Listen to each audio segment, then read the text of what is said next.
The National Inquiry into Missing and Murdered Indigenous Women is excluding the majority of missing and murdered Indigenous people in this country.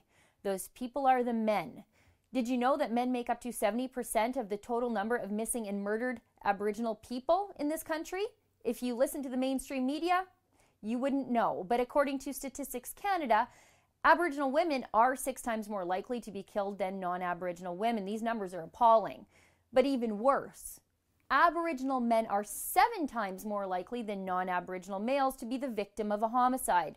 It is more dangerous to be an Aboriginal male than an Aboriginal female. Even worse, Aboriginal men are more likely to be killed by a spousal partner than non-Aboriginal men. The numbers are shocking. The number is 800% higher.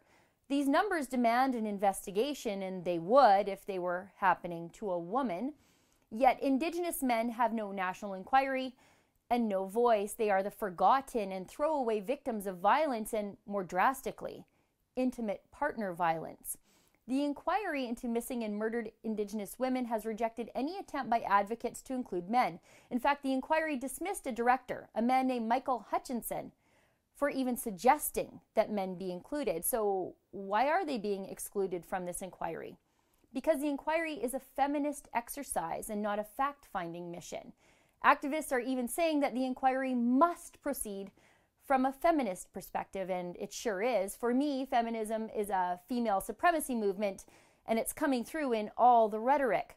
The Missing and Murdered Indigenous Women Inquiry has said that they won't include men because women and girls are sacred. Those are their words, not mine. If I were an Aboriginal man or the family of an Aboriginal man, I'd be furious. These men's lives matter. Now, I do agree women are sacred, but all life is sacred, not just women and girls. Aboriginal men shouldn't be waiting in line for their turn. Murdered and missing Indigenous people are a national issue. And if they are, then any inquiry should include the people who are victimized the most.